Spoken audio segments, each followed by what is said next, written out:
Master, welcome back again to our channel. Panibagong araw, panibagong kabanata na naman ang pagsamasamahin natin ngayong araw na ito. At kung bago ka sa ating channel, pag-click ang subscribe button and hit the notification bell para updated kayo sa ating mga susunod na videos. So mga Master, bago natin simulan ang ating kabanata ngayong araw na ito, huwag po sana natin skip yung ads mga Master, no, dahil malaking bagay na po yan sa ating munting channel. So simulan na natin kabanata ngayong araw na ito. Let's go! Kabanata 371 hanggang 400. Kabanata 371, ang pangwakas na negosasyon sa lungguhit isa. Ano, masyadong masungit ang Wilson Group. Kung hindi tayo magkakasundo, hindi ba pwedeng dahan-dahan na lang natin itong pag-usapan? Bakit sa simula pa lang ay napakataas at makapangyarihan na sila? Kung hindi sumali ang Wilson Group, gaano kadali para sa amin na bumuo ng alyansang ito? Para sa Gonzales City, ito ay tunay na isang pagkakataon, ngunit nabigo kaming samantalahin ito. Ang mga negosyante ng Gonzales City ay nakaramdam ng kawalan ng kakayahan at pagkabigo sa pagmamataas ng Wilson Group. Walang magawa, ang Wilson Group ay isang commercial aircraft carrier, malakas at matatag sa pananalapi. Maging ang mga lokal na mayayamang negosyante ng Five River Province ay hindi nang ahas na saktan ang gayong malaking negosyo, lalo pa ang kanilang maliliit na negosyo. Nangangamba sila na kahit isang pagbahin mula sa Wilson Group ay maaari silang sipon. So, anong gagawin natin? May point pa ba ang meeting ngayon? Sa tingin ko ay tapos na, lahat ng malaking kaguluhan na ito sa loob ng mahabang panahon, natatakot ako na wala itong epekto. Nag-aalinlangan ako tungkol dito sa simula. Kung ang Wilson Group ay hindi namumuhunan, tiyak na hindi ako sasali sa alyansa. Ang bawat isa ay nagsimulang talakayin ang kasalukuyang sitwasyon, sa bawat isa ay nagdaragdag ng kanilang sariling mga komento. Ang lahat ng mga salitang ito ay umabot sa tainga ni Brancock, na nagparamdam sa kanya ng labis na kahihiyan. Hindi na kailangang panghinaan ng loob ang lahat. Sa totoo lang, ang Wilson Group ay dumating na may taos-pusong intensyon. Ang aming sasakyan ay nasa labas pa rin. Kung sino man ang may kakayahan, sila ay malugod na tinatanggap na subukang makipag-ayos. Nang makitang masiglang nag-uusap ang lahat, tumahimik ang kinatawan mula sa Wilson Group sa Gonzales City at nagsalita, ang Wilson Group ay isang malaking korporasyon, hindi kami maaaring mag-aksaya ng oras para lamang aliwin ka. Maaari kaming mamuhunan, ngunit kailangan mong bigyan kami ng isang kapani-paniwalang dahilan. Pagkatapos ng lahat, kapag nagtatapon ng pinaghirapan na pera, walang sino man ang gusto nito sa tubig, tama ba? Nang marinig ang kanyang mga salita, muling nagkagulo ang mga tao. Muling nabuhay ang pag-asa sa mga mata ng mga negosyante ng Gonzales City. Sa tingin ko ay may puwang pa para sa negosasyon.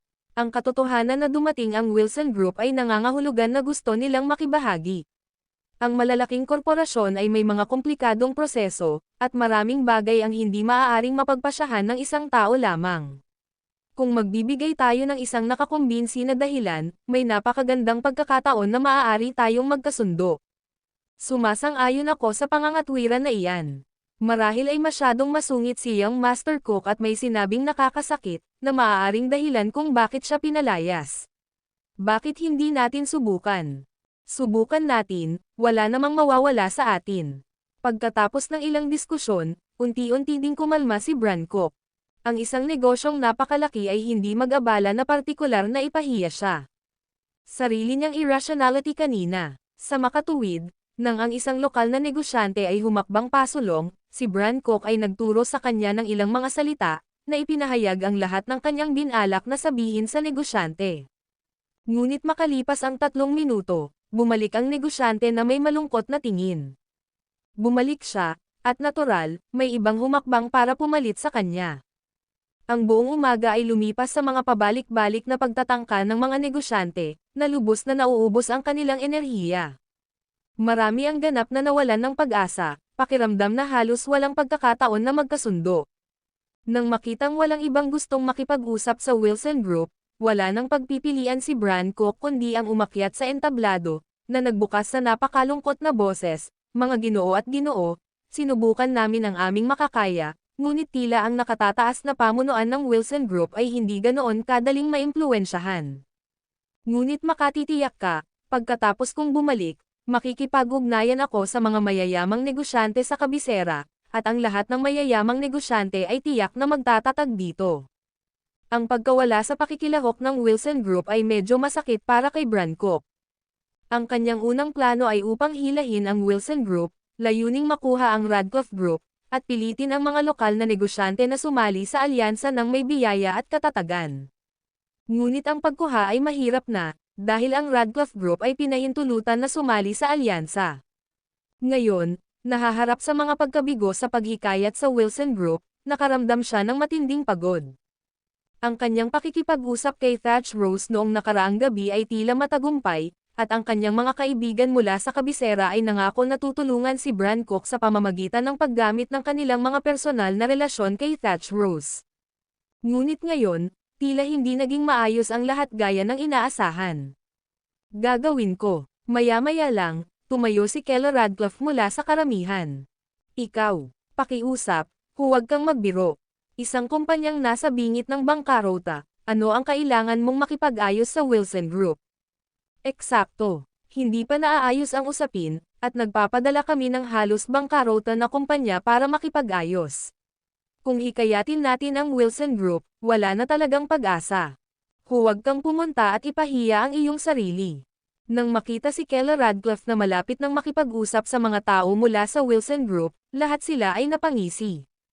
Ang isang lokal na business tycoon, maging si Brancook, sa pakikipagnegosasyon, ay walang nakamit na anumang resulta.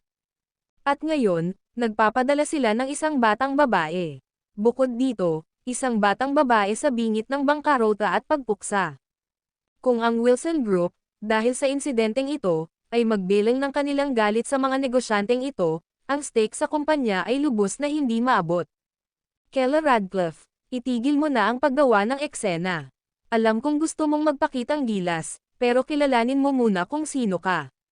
Isang second-tier na kumpanya na may mahinang pamamahala, puno ng utang, sa anong karapatan mo makipag-ayos sa Wilson Group? Tumayo si Brancook sa podium, huminga ng malamig. Una, kailangan mong magkaroon ng mga kwalifikasyon. Matagal na niyang nakita si Keller Radcliffe na hindi kas-iya siya sa mata, ngunit ang kanyang talumpati ng umagang iyon sa ilalim ng presyon ay naging kinakailangan para sa kanya na sumang-ayon sa Radcliffe Group na sumali sa alyansa. Ngayong si Keller Radcliffe ay sumusulong upang magdala ng kahihiyan sa kanyang sarili, tiyak na sarap siyang magpakawala. Hindi siya nang ahas na maging mayabang sa Wilson Group, ngunit pagdating sa Radcliffe Group, ginawa niya ang gusto niya. Sundin ang aking mga tagubilin. Malumanay na pinayuhan ni Julius Reed si Keller Radcliffe. Maaari ba talaga? Paano kung mukhang problemado si Keller Radcliffe? Ang mga salitang itinuro sa kanya ni Julius Reed ay medyo labis. Huwag mag-alala, ang general manager ng Wilson Group ay kaibigan ng isang kaibigan ko. Napakalapit namin. Ang maliit na pabor na ito ay tiyak na ipagkakaloob. Nahaharap sa mga pagdududa ni Keller Radcliffe, nagbigay si Julius Reed ng isang napaka-hindi mapagkakatiwalaang sagot. Sige, huminga ng malalim si Keller Radcliffe, at sinabi kay Brancook, kung mabaigo ako sa negosasyong ito, sa harap mismo ng lahat ng naririto, iaanunsyo ko ang kasal ko sa iyo. At tungkol sa Radcliffe Group, hindi mo nakakailanganing kunin ito, direktang ibibigay ko ito sa iyo bilang dot. Sa mga salitang ito, marami ang tumingin kay Keller Radcliffe na may kakaibang ekspresyon sa kanilang mga mata. Hindi ba ito isang malinaw na kaso ng paghingi ng gulo? O baka biglang nakita ni Keller Radcliffe ang liwanag at nais na bigyan ang kanyang sarili ng isang paraan out, kinuha ang pagkakataon na sumali sa Koch family at dalhin ang bangkarota kumpanya sa kanya. Seryoso ka ba dito? Napuno ng kagalakan ang puso ni Brancook, ngunit sinubukan niyang magmukhang walang pakialam, sa dinami-dami ng tao dito, huwag mo akong biro. Narito ang mga negosyante ng Gonzales City, naniniwala ako na ang karakter ko bilang Keller Radcliffe ay napakalinaw sa lahat. Kung mabibigo nga ako, gagawin ko ang sinabi ko. Sinabi ni Keller Radcliffe na may seryosong mukha, ngunit kung magtagumpay ako, dapat kang lumuhad at humingi ng tawad sa iyong kabastusan noon. Nang marinig ito, nag-alinlangan sandali si Brancook. Kung talagang kailangan niyang lumuhad sa publiko, hindi ba masisira ang kanyang reputasyon? Wala bang kumpiyansa si Mr. Cook? Kung marami sa inyo ang hindi makayanan, gayon paman, kaya ko, kung gayon ay maaari na kayong umuwi at alagaan ang mga bata. Si Kella Radcliffe, kasunod ng mga salitang itinuro ni Julius Reed, ay nagalit kay Brancook. Tiyak na, pagkatapos ng kanyang pang-aasar, agad na naging mayabang si Brancook, tinatanggap ko ang iyong hamon. Kung hindi ko ito kakayanin, wala kang pagkakataon. Kung gayon ito ay isang deal. Sinulyapan siya ni Kella Radcliffe, tumalikod, at naglakad patungo sa Maybach na nakaparada sa labas ng club. Ang video na ito ay edited by Urban Storytelling. Kabanata 372 Call Me Lake sa Lungguhit 1. Sa panunood sa papalayong figure ni Kella Radcliffe, bumulong si Brancook sa kanyang sarili, siya ay talagang matigas ang ulo na babae. Kahit na ang pagbabago ng kanyang isip na pakasalan ako ay kailangang gawin sa isang agresibong paraan. Naniwala siya sa kanyang haka-haka, na iminungkahi ni Kella Radcliffe ang kasal na ito dahil wala na siya sa mga pagpipilian at nais niyang iligtas ang Radcliffe Group. Ang pamamaraan ay maaaring medyo mapilit, ngunit ang pag-iisip ng gayong babae ay nagpabilis ng tibok ng puso ni Brancook. Dati, lahat ay pinapuna at sinisiraan si Kella Radcliffe, ngunit ngayon ay nawala ang mga boses na iyon. Walang sino man ang tanga, kung ikakasal si Brancook kay Kella Radcliffe, magiging pamilya na sila sa hinaharap. Ang panlilibak kay Kella Radcliffe ngayon ay magiging mahirap para sa sarili. Nakikipag-ayos sa Wilson Group, alam ng lahat na isa lang itong harapan. Isang ganap na imposibleng bagay, ang rate ng tagumpay ay 0. Ngunit sa pag-alam ng mga bagay nang hindi itinuro ang mga ito, marami ang nagsimulang bumati kay Brancook, Young Master Cook, na naabot ang pagnanais ng iyong puso na manalo sa kagandahan, tunay na dahilan para sa pagdiriwang. Kailan ang kasal? Talagang dadalo ako. Binabati kita kay Young Master Cook. Ang lugar na orihinal na sinadya para sa pagtalakay sa mga alyansa sa negosyo ay mabilis na naging isang lungga ng mga sycophants na pinaulanan ng papuri si Brancook. At si Brancook ay lubos na nasiyahan, ngunit hindi ito ipinakita, sa halip ay sinabi niya, huwag magsalita ng ganyan, lahat. Paano kung talagang gagawin ito ni Kella Radcliffe? Hindi ba't iyon ay isang sampal sa mukha para sa iyo? Bagaman sinabi niya iyon, malinaw na malinaw sa kanyang puso na walang puwang para sa pagbabago sa bagay na ito. Kuya, anong iniisip mo? Pinaalis mo ang sarili mong asawa. Medyo malungkot na tumingin si Yossar Davenport kay Julius Reed at ngumuso bago ibinaling ang ulo sa gilid. Kuya, kailan ko pinaalis ang asawa ko?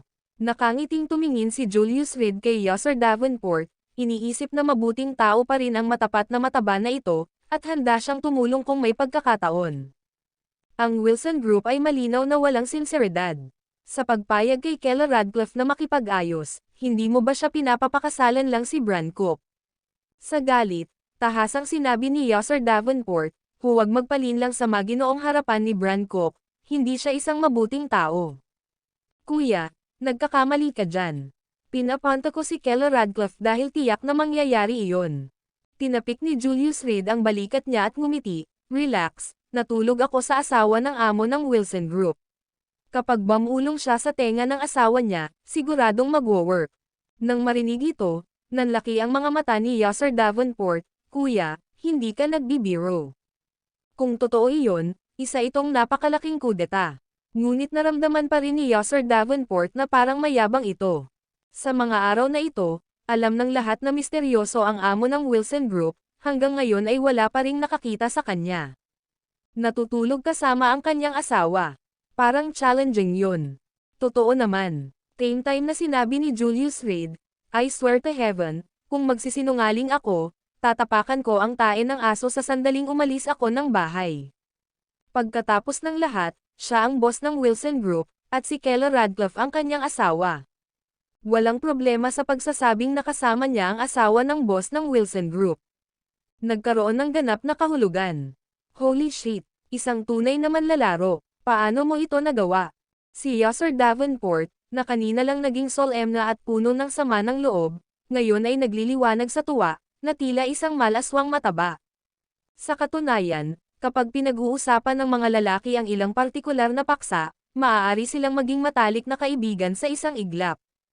Ako ay isang pinananatiling lalaki. Bilang isang pinananatiling lalaki, natural na mayroon akong mga kasanayang kinakailangan. Sa tingin mo ba ay madaling mabuhay sa isang babae? Habang nagsasalita si Julius Reed ay nagkunwari itong hinawakan ang kanyang baywang at saka napangiwi ng masakit. Nang makita ang kanyang ekspresyon, agad na tinalikuran ni Sir Davenport ang pag-iisip. Baka ka, ayaw ko. Namula ang mukha niya, parang may bumungad sa kanya. Habang abala ang mga negosyante sa club sa pagbati kay Brancock, kinakabahang lumapit si Keller Radcliffe sa Maybach. Alam niyang may koneksyon si Julius Reed sa Wilson Group, ngunit sa harap ng ganoong mahalagang bagay, magiging kapaki-pakinabang ba talaga ito? Ito ay hindi isang desisyon na maaaring gawin ng isang tao ng mag-isa. Kagabi, tinawag ni Brancock ang pangkalahatang tagapamahala ng Wilson Group, isang posisyon na napakahalaga, ngunit ang mga pag-uusap ay natuloy pa rin. Mabisa nga kaya ang kaibigan ng kaibigan ni Julius Reed. Pero dahil nandito na siya, mas pinili niyang magtiwala kay Julius Reed. Ang lalaking ito ay nagdala sa kanya ng hindi mabilang na mga sorpresa, at umaasa siya na sa pagkakataong ito ay hindi na naiiba. Sa pusong kinakabahan, binuksan ni Keller Radcliffe ang pinto ng kotse at umupo sa likurang upuan ng Maybach. Pangalan ng kumpanya, 3 ka lang. Sa screen ng computer, nakatingala pa lang ang assistant ng general manager nang biglang tumigil ang mga salita sa kanyang labi. Keller Radcliffe, Radcliffe Group. Maghintay ka. Malaki ang pagbabago sa mukha ng lalaki habang nagmamadaling tumayo. Hindi, bigyan mo ako ng pagkakataon. Kakayanin ko. Ngunit bago pa matapos ni Keller Radcliffe ang kanyang pangungusap, nawala na sa screen ang lalaki. Napabuntong hininga si Keller Radcliffe, hindi pa nga siya nagsasalita, tapos na. Pinag-isipan niya ito, at may katuturan ito, ang Radcliffe Group, isang kumpanyang nasa bingit ng bangkarota, sino ang mag-aalaga? Ngayon, hindi na sila nag-abala pa sa kanya at lumayo na lang. Mas gugustuhin ko pang mamatay kaysa pakasalan si Brancock. Biglang nanlamig si Keller Radcliffe at tumalikod para lumabas ng sasakyan. Miss Radcliffe. Ngunit sa sandaling iyon, isang boses ang dumating sa screen ng computer. Sa pag-aakalang siya ay naghahalusinate, si Keller Radcliffe ay nagbigay ng isang mapait na ngiti, pagkatapos ay binuksan ang pinto ng kotse upang umalis. Miss Radcliffe, dumating na naman ang boses. Sa pagkakataong ito, sigurado si Keller Radcliffe na hindi siya nagkamali ng narinig. May boses nang nanggagaling sa screen ng computer. Nagmamadali siyang bumalik sa loob ng kotse at nakitang nasa screen na ngayon ang isang medyo may edad na lalaki. Ang lalaki ay humihinga ng mabigat, pawis sa kanyang noo, halatang nasagasaan niya. Ikaw. Bago pa matapos magtanong si Keller Radcliffe ay nagmamadaling nagsalita ang lalaki. Magpapakilala muna ako. Ang nasa katanghaliang gulang na lalaki ay humigop ng tubig, humihingal pa rin habang nagsasalita. Ako ay isang direktor sa Wilson Group, na namamahala sa marketing sa merkado at pag-unlad ng negosyo. Ang pangalan ko ay Vernon Ridge, at nalulugod akong makilala ka. Isang direktor. Nang marinig ito, biglang tumalon ang puso ni Keller Radcliffe sa kanyang lalamunan. Dati, kilala ni Brancock ang general manager ng Wilson Group, at tinanggap lang siya ng isang minor general manager's assistant. Bakit pagdating sa kanya, lumipat sila sa isang direktor? Bukod dito, tila ang katulong noon ay medyo mayabang, ngunit pagdating sa direktor, siya ay kapansin-pansing magalang. Hello, Director Ridge. Sinubukan ni Keller Radcliffe na pakalmayan ang sarili, at nagsimulang tipunin ang kanyang mga iniisip, pinag-iisipan kung paano hikayatin ang direktor na ito. Tawagin mo na lang akong Lake. Magiliw na tumawa si Vernon Ridge. Director Ridge, pag-usapan natin ang isyu sa negosyo. Si Keller Radcliffe ay lubos na natulala, ang kanyang isip ay ganap na blanko. Hindi ito maaaring panaginip, hindi ba? Kung hindi lang sa video call, gusto na niyang sampilan ang sarili. Ngunit tahimik, kinurot niya ang sarili, at medyo masakit. Ito ay totoo, hindi isang panaginip. Sabi mo, nakikinig ako. Inilabas ni Vernon Ridge ang isang panyo sa kanyang bulsa at marahang pinunasan ang pawis sa kanyang noo. Tungkol sa usapin ng alyansang ito sa negosyo. Sa puntong iyon, natigilan si Keller Radcliffe. Sa sobrang kaba, nakalimutan niya lahat ng gusto niyang sabihin. Kinasusuklaman niya ang sarili, dahil hindi niya sinasamantala ang napakagandang pagkakataon. Sa mga mata ng taong nasa kabilang dulo, malamang na nawala siya ng ilang puntos. Mabuti, gawin natin ito sa ganitong paraan, kinakatawan ko ang Wilson Group, at nagpasya kaming sumali sa alyansa sa negosyo. Sa loob ng 5 minuto, dadalhin ng aking sekretarya ang kontrata sa iyong club, nalulugod na makipagnegosyo sa iyo. Pagkatapos magsalita ni Vernon Ridge, na-disconnecta ang video call. Ang video na ito ay edited by Urban Storytelling. Kabanata 373. Kailan mo ba ang tanong sa lungguhit isa? Pagbaba niya mula sa Maybach, tila bangkay si Keller Radcliffe. Mabigat at hindi nakatutok ang kanyang mga hakbang habang sinusubukang alalahanin ang mga detalye ng buong negosasyon. Gayunpaman, walang mga detalye. Natisod siya sa kanyang mga salita sa kalagitnaan ng talagang sumang-ayon si Vernon Ridge. At sinabing ipapadala niya ang kontrata. At pagkababa niya ng sasakyan ay agad na tumakbo palayo ang Maybach. Totoo ba ito? Kinurot ni Keller Radcliffe ang sarili, at masakit pa rin, sobra. Ano ang dahilan? Paano ito napunta sa ganito? Ito ay masyadong walang katotohanan. Sa oras na pumasok siya sa clubhouse, nag-aalala pa rin si Brancock. Ngunit nang makita niya ang walang kaluluwang kilos ni Keller Radcliffe, agad siyang namula sa tuwa. Hindi ko alam kung paano napunta ang negosasyon ni President Radcliffe. Handa akong lumuhad. Bumaba si Brancock mula sa podium, nakangiti ng malawak. Siyempre, hindi ako hihingi ng tawad sa aking mga tuhod, ngunit para mag-propose sa iyo. Bahagya niyang pinitik ang kanyang mga daliri, at may agad na nagdala ng isang diamond ring. Hindi ka actress ngayon, di ba? Tiningnan ni Brancock ang mga negosyante mula sa Gonzales City at sumigaw, lahat, mangyaring maging saksi namin. Nang makita ang masamang tingin ni Keller Radcliffe, halos lahat ay naunawaan na ang negosasyon ay nabigo. Kahit si Yosser Davenport ay sinuntok ng malakas si Julius Reed, natulog ka ba sa asawa ng amo o ano? Anong nangyayari? Ang kanyang mood na kagagaling lang ay napalitan agad ng galit. Paano mo nalaman na hindi ito naging maganda? Tinaasan ng kilay ni Julius Reed si Yosser Davenport. Paano kung tumaya tayo? Pusta ano? Hindi mo ba nakita ang ekspresyon ni President Radcliffe? Kung talagang tagumpay ito, magiging ganoon ba siya kalungkot? Yosser Davenport, huminga ng malalim, ay labis na hindi nasisiyahan, sa oras na ito ay mayroon ka pa ring mood upang tumaya sa akin. At dito ko naisip na maaasahan ka, lumalabas na ikaw ay puno ng mainit na hangin.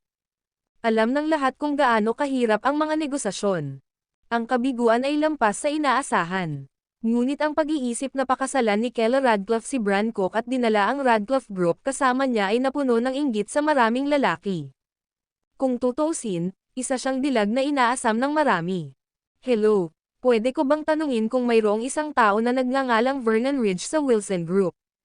Hindi pinansin ni Keller Radcliffe si Brancock, sa halip ay bumaling ito sa kinatawan ng Wilson Group sa Gonzales City. Hanggat malinaw kung talagang direktor ng Wilson Group si Vernon Ridge, magiging malinaw ang resulta. Keller Radcliffe, anong trick ang sinusubukan mong hilahin ngayon? Sa dinami-daming saksi dito, ikaw na mismo ang nagsabi. Nang makitang hindi siya pinansin ni Keller Radcliffe, naisip ni Brancock na sinusubukan niyang maglaro ng marumi at agad na umitim ang kanyang kutis. Yan ang direktor namin na si Vernon, ano naman? Agad namang tumugon ng totoo ang kinatawan nang marinig ang pangalan ni Vernon Ridge. Anong klaseng pakulo ang ginagawa mo? Keller Radcliffe, sasabihin ko ito sa huling pagkakataon. Nagtagumpay ako. Lumingon si Keller Radcliffe, diretsong nakatingin kay Brancock sa mata. Anong sabi mo? Naputol ang mga salita ni Brancock, at nang marinig ang pahayag ni Keller Radcliffe, nanlaki ang kanyang mga mata, pagkatapos ay humagalpak siya ng tawa. Ano ang iyong pinalipad? Stop joking around, okay? Sabi ko, nagtagumpay ako. Hinarap ni Keller Radcliffe si Brancock at sinadya niyang sinabi, kailangan mo ba akong ulitin?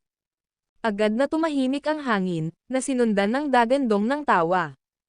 Kahit na gusto ni Keller Radcliffe na itanggi ito, hindi siya gagawa ng ganoong kalunos-lunos na palusot, di ba? Kung magtagumpay siya, tumayo ako at kumain ng tae. Ang babaeng ito, nakakaawa siya. 3 taon na ang nakalilipas, Nagpakasal siya sa isang walang kwentang asawa, at pagkatapos lamang ng kanyang diborsyo, ang negosyo ng kanyang pamilya ay nasa krisis. At ngayon, dapat niyang pakasalan si Bran Cook at maging asawa nito. Ang pakasalan si Bran Cook ay ang kapalaran ng hindi mabilang na kababaihan, ito ang pagpapalang nalinang niya sa kanyang nakaraang buhay. Maraming mga sycophants ang nagsimulang purihin si Bran Cook. Keller Radcliffe, naiintindihan mo ba kung ano ang ibig sabihin ng iyong mga salita?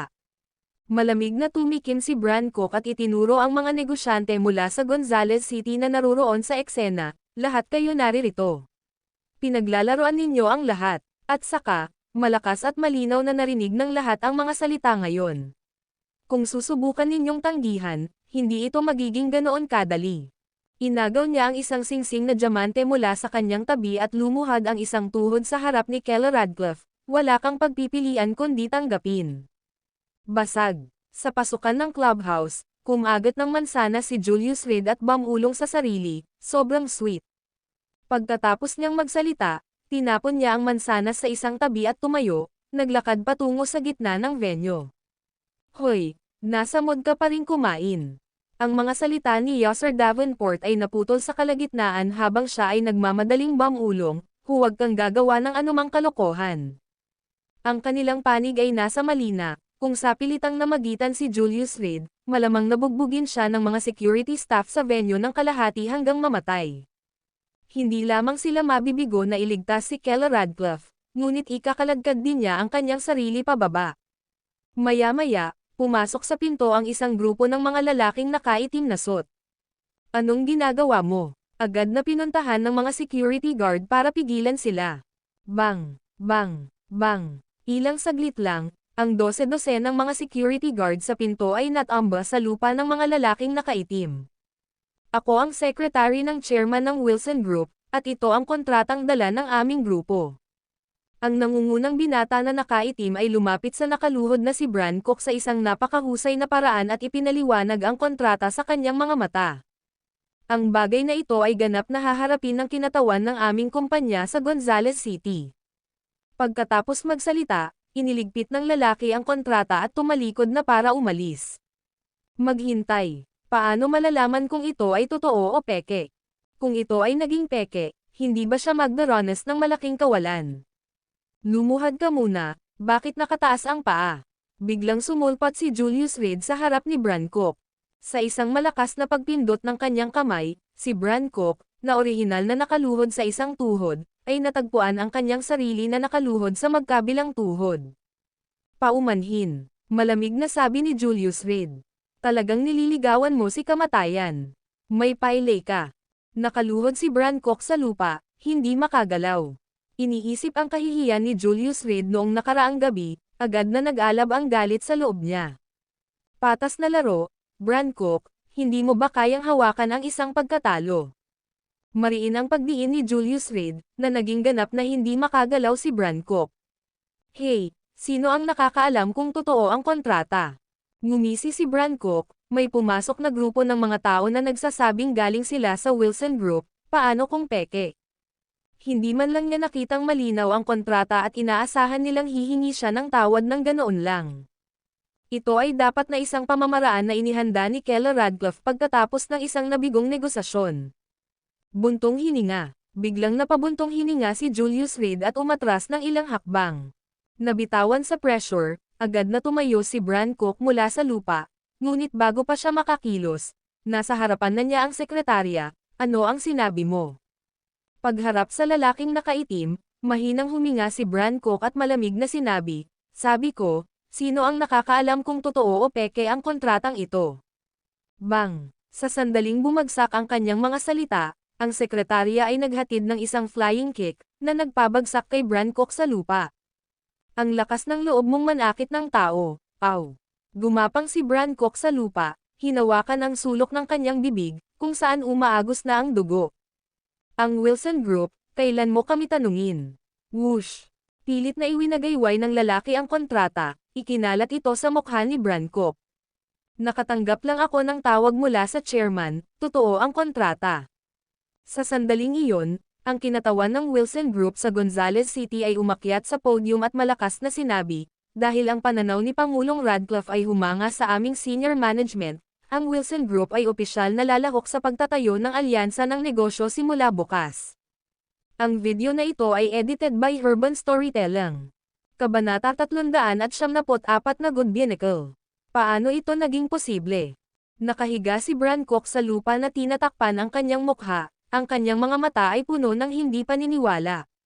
Siya at ang napakaraming may-ari ng negosyo ay nabigong magkasundo, ngunit si Keller Radcliffe, isang taong nasa bingit ng bangkarota, ay talagang nagtagumpay.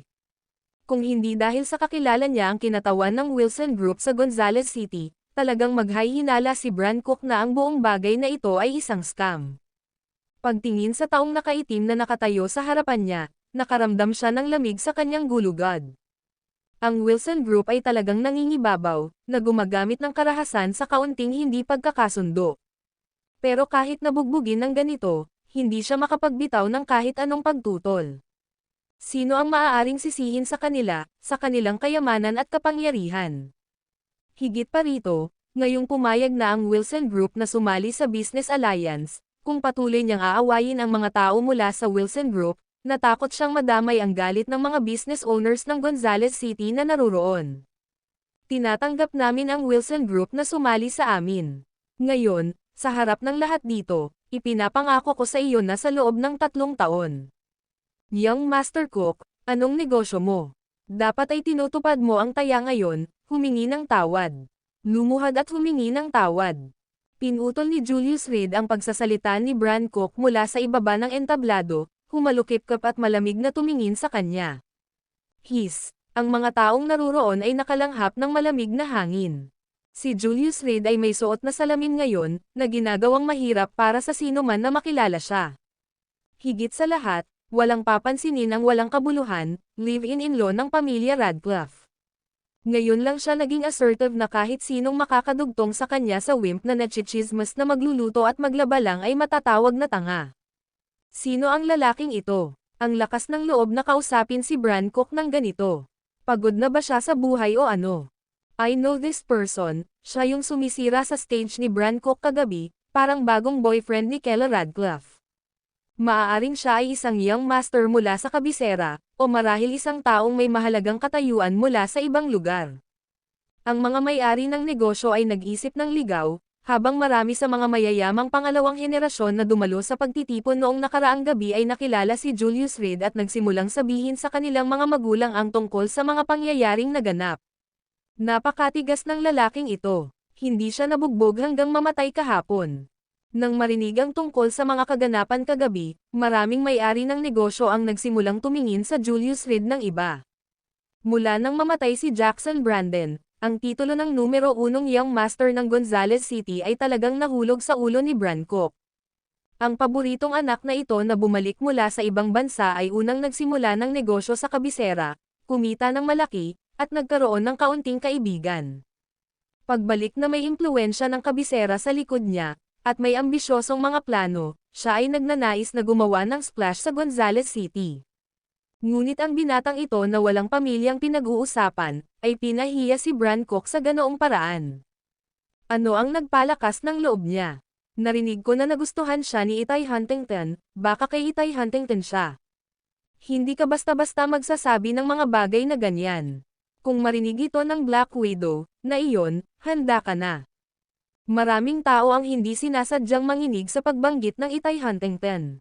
Tila ang kay-abangan ng batang ito ay dahil sa pag-alalay ni Itay Huntington. Ngunit si Keller Radcliffe, nagsimula nang magbago ang kanilang tingin kay Julius Reed. Gayunpaman, si Bran Cook sa ibaba ng entablado ay mahigpit na nakakuyom ang kanyang mga kamao. Hindi siya nakaluhod. Kung kusa siyang lumuhad, tuluyan nang masisira ang buhay niya sa Gonzales City. Paano siya mag-uutos ng awtoridad sa presensya ng mga may-ari ng negosyong ito sa hinaharap? Narinig ko rin ang taya na ito. Ang representasyonal ng Wilson Group sa Gonzales City, Hayden Leopold, ay nanood kay Bran Cook ng nakangiti, kung babalikan ni Young Master Cook ang kanyang salita, at kung babalik ito sa mga nakatataas sa Wilson Group, hindi tayo makatitiyak na magiging wasto pa rin ang kontratang ito. Huminto siya, pagkatapos ay bumaling sa mga may-ari ng negosyo ng Gonzales City. Sa negosyo, karakter ang mahalaga. Kung ang isang tao ay walang integridad, sino ang maglalakas loob na makipagnegosyo sa kanya? Pagkatapos niyang magsalita, ang mga naruroon ay nagsimulang magbulungan at magtalakayan sa kanilang sarili. Nakakalungkot kung ang proyektong nakuha natin sa wakas ay masira dahil dito. Tama, si Young Master Cook ay hindi mukhang isang taong hindi makatanggap ng pagkatalo. Huwag na kayong magsalita, ang pagbibigay sa amin ng Wilson Group ng pagkakataong ito ay napakalaking swerte. Ngunit ang pagkakataong ito, sa harap ng tubo, walang nagmamalasakit sa dignidad ni Brancook. Ang mga tao ay likas na makasarili. Fine. Ako, si Brancook, ay may lakas ng loob na tanggapin ang responsibilidad para sa aking mga aksyon. Thud. Sa ilalim ng tingin ng lahat, diretsong lumuhad si Brancook sa harap ni Keller Radcliffe. Kung hindi pa siya lumuhad noon, malamang pinilit siya ng mga naruroon. Uso na ng mga bagay, natalo siya. Talo na talaga. Humihingi ako ng tawad sa iyo. Huminga siya ng malalim, mahigpit na nakakuyom ang mga kamao, nagngangalit ang mga ngipin. Klang. Noon lang, ang dating solemn na nakapaligiran ay nabasag ng malinaw na tunog ng tugtog. Si Julius Reed, na nakakaalam kung saan, ay nagawang maghagis ng barya para mapunta mismo sa harap ni Brancook. Hindi gaanong pera, kaunting bagay lang. Humalaklak siya, naiwan ang mukha ni Brancook na namumula sa galit. Magkita tayo. Si Julius Reed, hawak ang kamay ni Keller Radcliffe, ay lumabas ng pribadong club. Sa pagkakaselyado ng deal na ito, ang pagpasok ng Radcliffe Group sa alyansa ay isang bagay na syempre. Hindi mahalaga kung gaano kasuklam ito ni Brancook, hindi niya mababago ang katotohanan ito. Nang dumating ang oras na ihalal ang chairman, kailangan lang makialam ni Julius Reed para itulak si Keller sa posisyon. Nang si Keller ay naging tagapagsalita ng alyansa, ang mga nasa Gonzales City na sumipa sa kanya noong siya ay nalulumbay ay natural na kailangang magpakita ng kanilang katapatan. Ang krisis na kinakaharap ng Radcliffe Group ay natural na malulutas mismo. Julius, alam mo ba?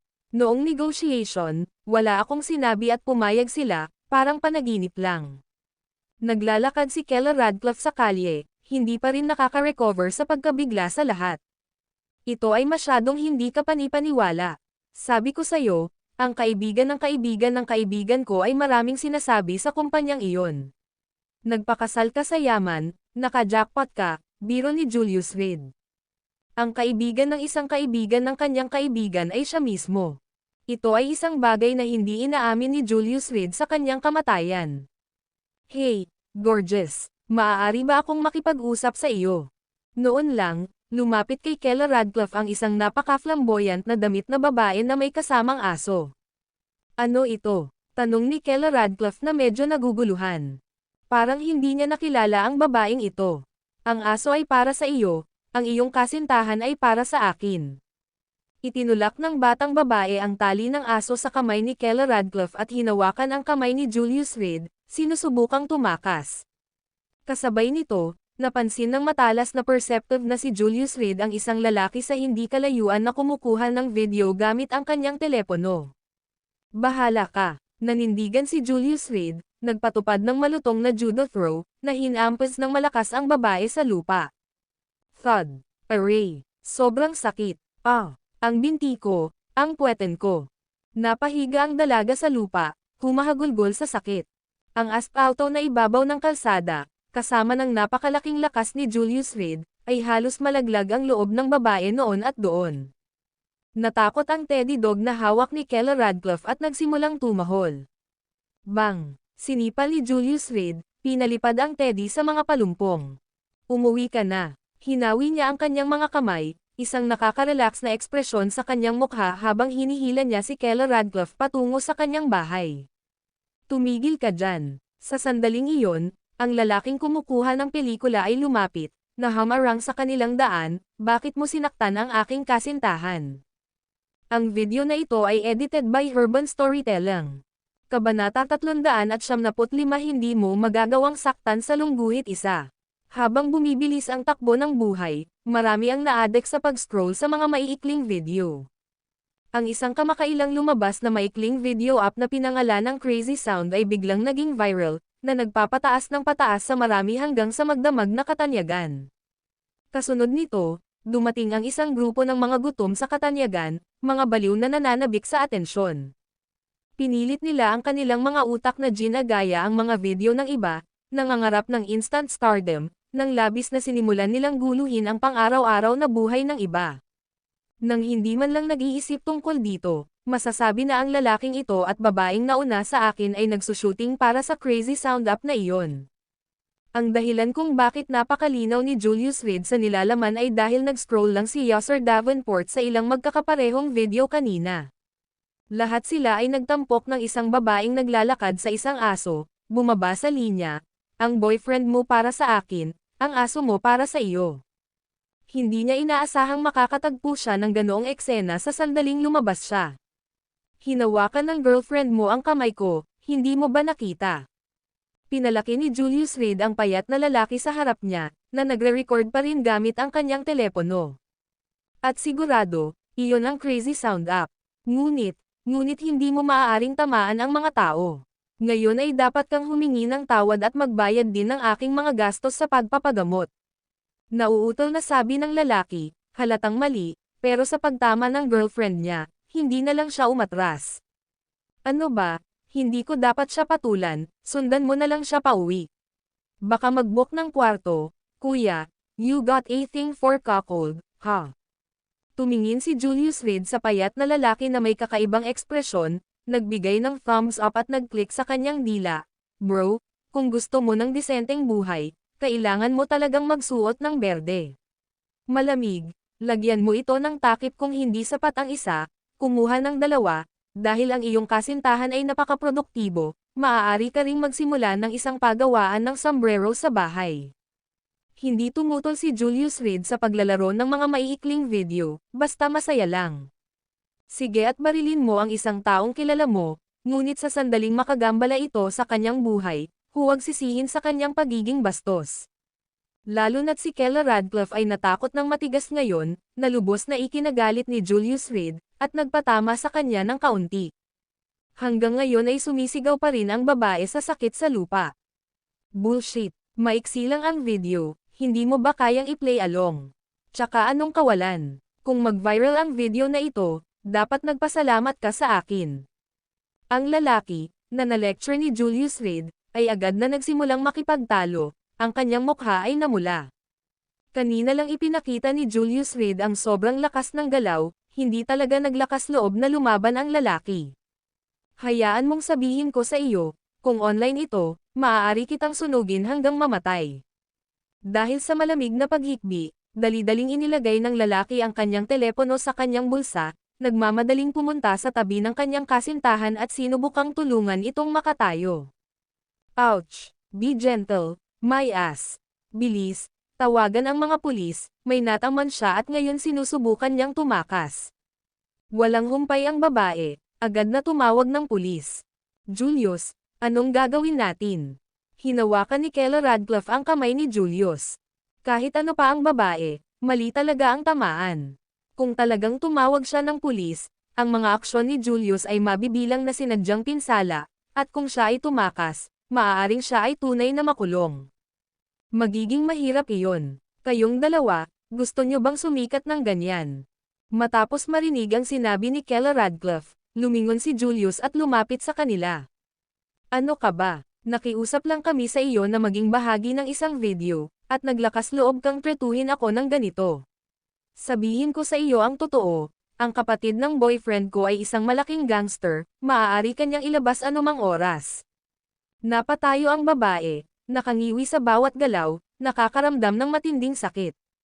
Wow, nakakabilib. Si Julius Reed ay nagkunwaring nagulat, ngunit ang kanyang mukha ay puno ng mga ngiti. Fuck, naghahanap ka ng kamatayan. Nang makita ang ekspresyon ni Julius, nabuhay ang galit ng lalaki, at kinuha niya ang kanyang telepono para tumawag. Kuya, may nanakit sa girlfriend ko, halika at hawakan mo kami. Nang matapos ay tumingin siya kay Julius nang nakangisi, ngayon, bugbugin kita hanggang mamatay. How dare you touch my girlfriend? Hindi mo ba narinig ang tungkol sa akin sa Gonzales City? Tinatanong kita, gusto mo bang sumikat o hindi? Inilabas ni Julius Reed ang kanyang telepono, nag-download ng Crazy Sound app, at pagkatapos ay gumawa ng account. So what kung gusto naming sumikat? Nakakainis ka ba? Ang babae ay agad na naging mapagmataas na pag-uugali, sa pagtingin sa iyong kasintahan, siya ay dapat ding isang kalapiteng mababa ang lipad. Narinig na niya ang bawat salita nang may sinabi si Julius tungkol sa pagsusuot niya ng green na sombrero sa kanyang nobyo, at ngayon ay direktang kinukutya niya si Kella Radcliffe.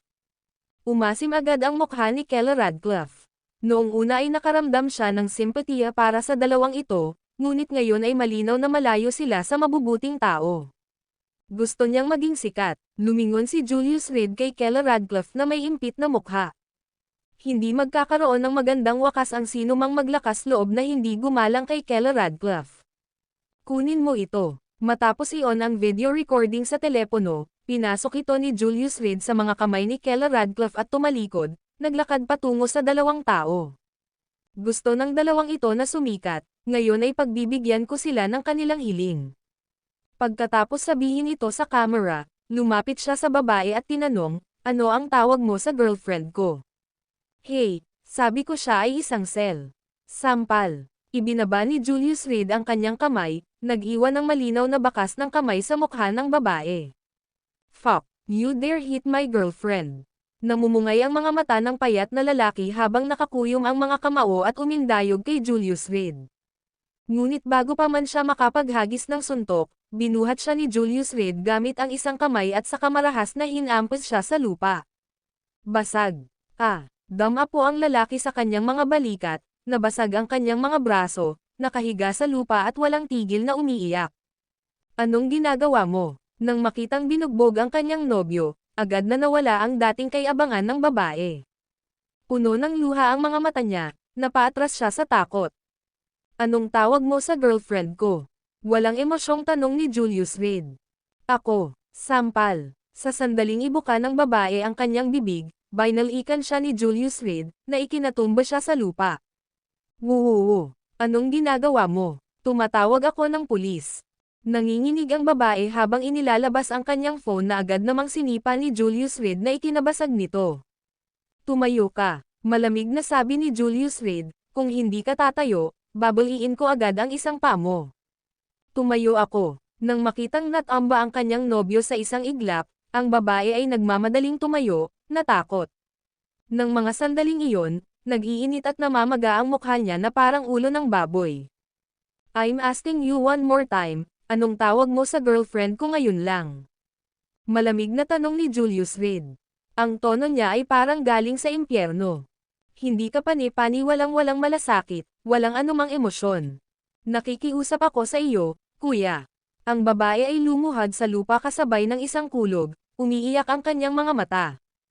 Nasira ang makeup sa mukha niya. Tumayo ka, o babaliin ko ang mga paa mo. Sa utos ni Julius Reed, mabilis na tumayo ang babae. Sagutin mo ako, ano ang sinabi mo tungkol sa aking kasintahan ngayon? Kuya, sampal. Sinampal na naman siya ni Julius Reed. Anong tawag mo sa girlfriend ko? Sampal. Kuya, wala akong sinabi, Sampal. 16 na sampal ang sunod-sunod na ginawa ni Julius Reed, kaya namamaga ang bibig ng babae na halos hindi na siya makapagsalita, puno ng dugo ang katawan na umaagos mula sa mga sulok ng kanyang bibig. Tandaan mo, babae ko, hindi mo kayang mag-provoke. Ang video na ito ay edited by Urban Storytelling. Kabanata 376. Wala na ang sasakyan mo sa Lungguhit 1. Boss, sinaktan niya ako. Kailangan mong tumayo para sa akin. Sa sandaling ito, ang lalaking nakahandusay sa lupa ay sumigaw. Tili, kasunod ng tunog ng agarang preno, huminto ang isang Porsche sa gitna ng kalsada. Sumunod sa likuran ang tatlong nangingibabaw na sasakyan. Matapos huminto ang mga sasakyan, medyo marami ang bumaba sa Porsche at ang mga kahanga-hangang sasakyan. Christopher Martin, sino ang bumugbog sa iyo ng ganito? Ang may-ari ng Porsche ay isang 31 taong gulang na kabataan, na may isang crew cut, madilim na salaming pang-araw, at isang gintong kadena na nakasabit sa kanyang leeg. Ang epitome ng isang tuhaw o nourish. Siya iyon. Nagre-record ako ng Crazy Sound kasama si Everett, at kinuha lang ng lalaking ito si Everett. Pinutol ko ang laban, at ngayon ay nabasag na ang magkabilang braso ko at hindi ko na maigalaw ang mga ito. Napaungol si Christopher Martin sa sakit, hindi nakakalimutang magtataw sa proseso. Shit, sinong nang ahas na hawakan ang kapatid ko, kunin mo ang mga armas mo. Tumalikod ang may-ari ng Porsche, naglakad pabalik sa kanyang sasakyan, naglabas ng 1 metrong bakal na tubo, at inakay ang kanyang mga tagasunod patungo kay Julius Reed. Nagmamadali ring pumunta si Kella Radcliffe sa tabi ni Julius, puno ng pag-aalala ang mukha. Nakuha mo ba ang video? Kinuha ni Julius ang telepono sa kamay ni Kella at pinadala ang video. Anak, ano ang ibig sabihin nito? Huminto ang may-ari ng Porsche 2 metro ang layo mula kay Julius. Sa likuran niya, 1 dosenang lalaki ang nagbabrand ng mga bakal na tubo na may pananakot na ugali. Everett, paano ka nabugbog ng ganito? Nang makita niya si Everett Cook na nakahandusay sa lupa, nagulat siya sa pagtanggal ng sunglasses niya. Si Everett ay wala ng katulad sa kanyang sarili, ang kanyang mukha ay ganap na namamaga, na may mga bakas ng dugo. Malaki, wow. Itinuro ni Everett Cook si Julius, tumutulo ang mga luha, ngunit hindi niya maintindihan ang mga salita. Damn it, sa paggawa nito, kung ako, Ken Leo Cadia, ay hindi mabali ang iyong mga kamay ngayon, kung gayon hindi na ako dapat sa negosyong ito. Huminga ng malalim si Ken Leo Cadia, nagngalit ang kanyang mga ngipin, at sumigaw, saktan mo siya. Ang kanyang pamilya ay nagpatakbo ng isang construction material na negosyo, madalas na nakikipag-away at nag-aaway. Bagamat hindi bahagi ng anumang organisasyon, ang pang-aapi sa mga ordinaryong tao na walang suporta sa Gonzales City ay medyo madali para sa kanila. Sandali lang, biglang itinaas ni Julius ang kanyang kamay, itinuro ang Porsche, magandang kotse, magkano ang nabili mo? Higit sa 1 milyon, bakit? Kumunat ang noo ni Ken Leo Cadia. Ang Porsche ay ang kanyang bagong binili na kotse, para lamang ipakita. Sa totoo lang, hindi masyadong mayaman ang pamilya Leo Cadia, may mga 10 milyon na asset, ngunit ang paggastos ng mahigit 1 milyon sa isang kotse ay maluho pa rin. Kadalasan, salamat sa kotseng ito, natulog si Ken Leo Cadia sa maraming babaeng estudyante sa kolehiyo. Masasabi ng isa, ang kotseng ito ay kanyang pagmamalaki. Iniisip kong basagin ang kotse na ito, okay lang ba? Napatingin si Julius kay Ken Leo Cadia. Nawala mo ba ito? Humagalpak ng tawa si Ken Leo Cadia, kawawang fucker, kaya mo bang magbayad? Subukan mong hawakan ito, kung maglakas loob ka, at kumamaw ng kaunting pintura, ang iyong kasintahan ay kailangang gumugol ng kalahating taon sa akin.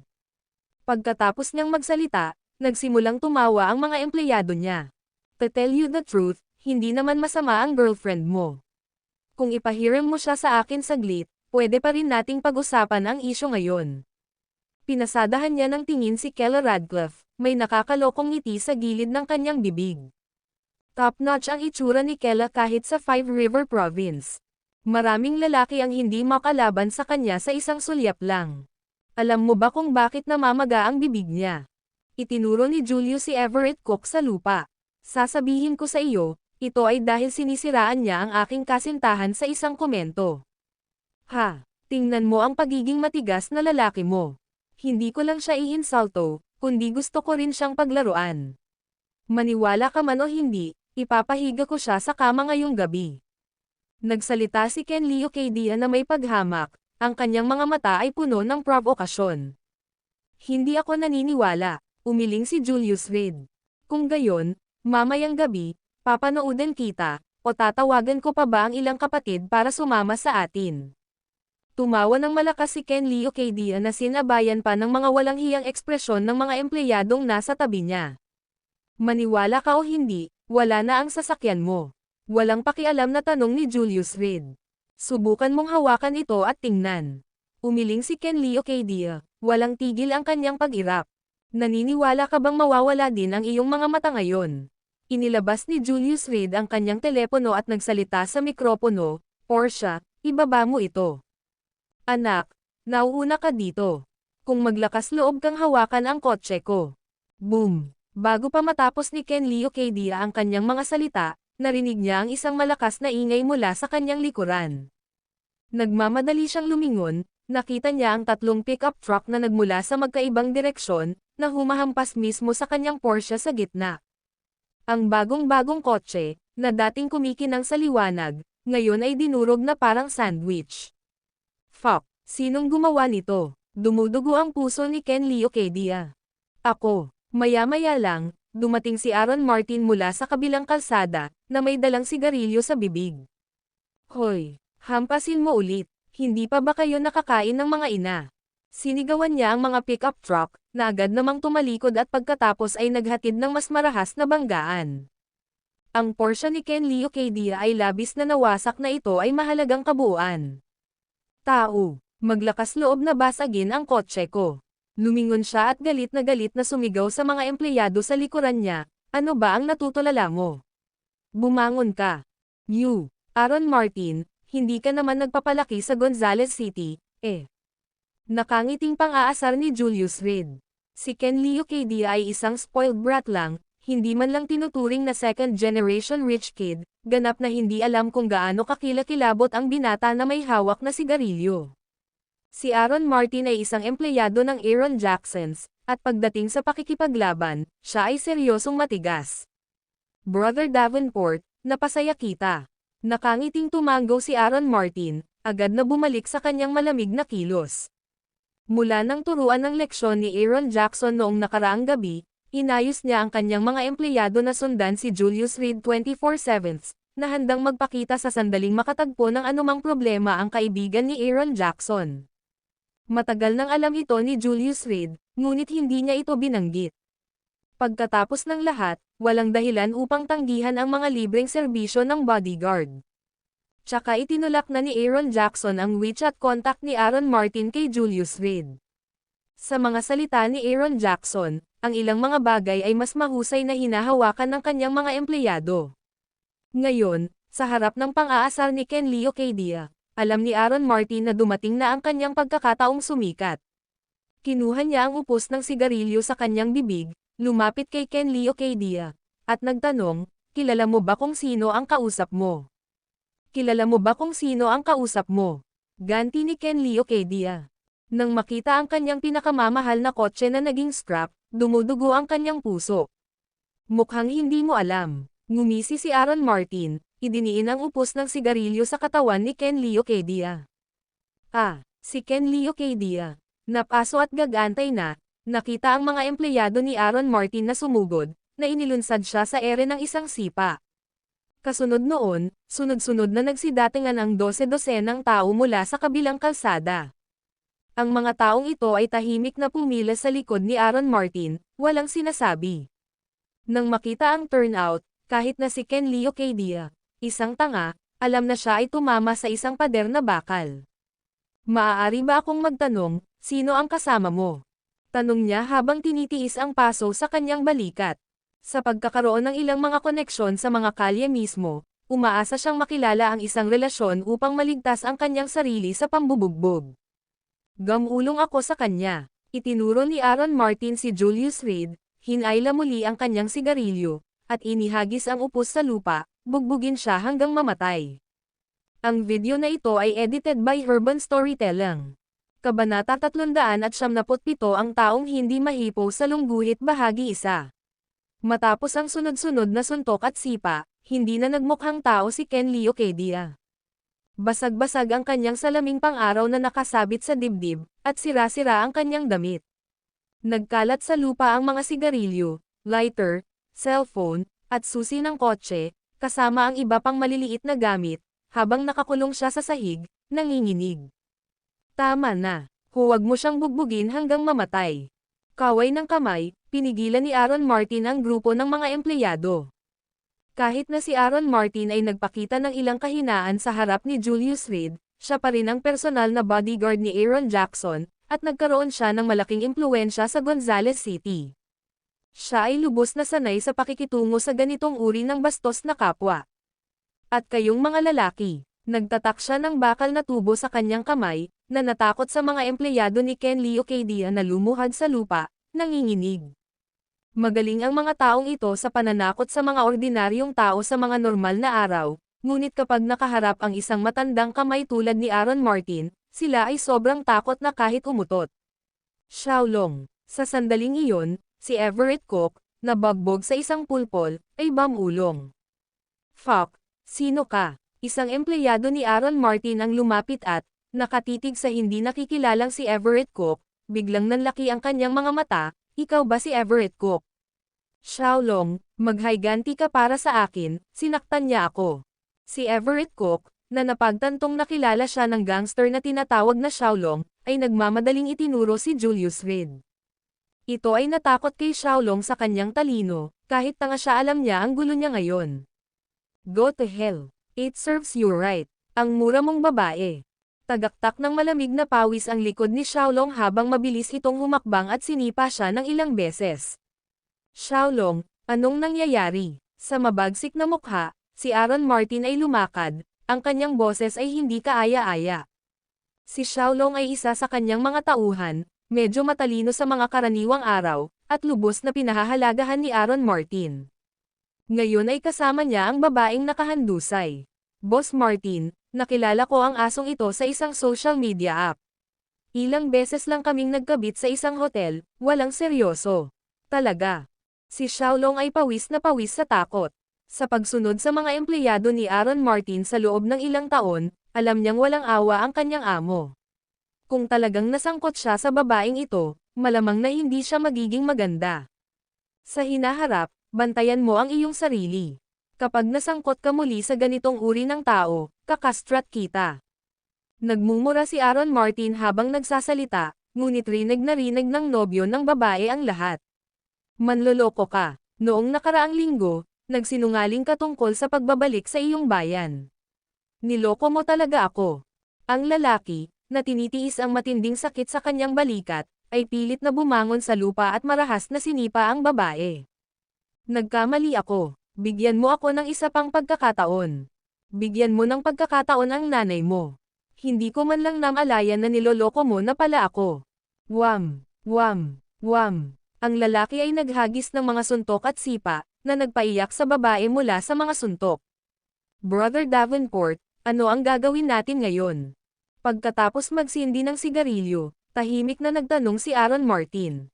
Alamin mo. Ayokong makita namin ng hipag mo ang kaguluhang ito. Tinapik ni Julius Reed si Aaron Martin sa balikat at tumalikod para umalis kasama ang kanyang mga tao. Sige, Kuya Davenport, mag-ingat ka. Tawagan mo lang ang iyong kapatid kung may kailangan ka. Pinagmasdan ni Aaron Martin ang papaalis na figure ni Julius Reed, nakayuko at tumatango-tango, ngunit nang muling humarap kay Ken Leocadia ay agad na nagdilim ang kanyang ekspresyon. Pumunta ang iyong pamilya at magbayad para sa iyong pagpapalaya. Hinugot niya ang kanyang sigarilyo, dahan-daang ibinuga ang usok. Patuloy na pumipitik ang lighter sa kanyang kamay, habang malamig na pinagmamasdan si Ken Leocadia na nakahiga sa lupa na puno ng dugo. Okay, stop hitting me, tatawag ako kaagad. Sa ngayon, takot na takot si Ken Leocadia sa pambubugbog kaya dali-dali niyang kinuha ang kanyang telepono para tawagan ang kanyang ama na si Marcella Leocadia. Sa sandaling iyon, si Marcella Leocadia ay nasa isang restaurant na nakikipag-usap sa negosyo kasama si Graham Cook. Sa pagbabalik ni Bran Cook, ang katayuan ng Cook family sa Gonzales City ay biglang tumaas ng malaki. Si Graham Cook, ang tiyuhin ni Bran Cook, sa una ay isang menor de edad na tagapamahala ng procurement sa loob ng grupo, ngayon ay umaangat sa langit kasama ang kanyang matagumpay na pamangkin. Ang pag-imbita ni Marcella Leocadia kay Graham Cook para sa tsaa ay tiyak na makipagtulungan sa Cook family at mag-alok kay Graham Cook ng malaking kickback. Hintayin mo ako, lalapit na ako. Sino ang may lakas ng loob na saktan ang anak ko? Sabihin mo sa mga taong iyon na huwag masyadong walang batas. Matapos matanggap ang tawag ni Ken Leocadia, si Marcella Leocadia ay nagngangalit sa galit. Anong nangyari? Si Graham Cook, nang makita siyang galit na galit, ay mabilis na nagtanong. Ang dalawa sa kanila ay nasa isang pakikipagsosyo sa negosyo, kasama si Cook na kumukuha ng milyon-milyong kickback mula sa Leocadia family bawat taon. Sa sandaling ipinaliwanag ni Marcella Leocadia ang sitwasyon, nagalit din si Graham Cook. Brother Leocadia, sasama ako sa iyo. Tingnan natin kung gaano kawalang batas ang mga hoodlum na ito. Umalis ang dalawa sa bahay, sumakay sa isang Audi A6, at nagmaneho patungo sa pinangyarihan ng insidente. Pagdating nila, nakaluhod na si Ken Leocadia sa lupa, puno ng dugo. Anong ginagawa mo? Nagulat si Marcela Leocadia. Mayroon lamang siyang isang anak na lalaki, na karaniwang bulok, at makita siyang binugbog ng ganito ay parang dumudugo sa loob.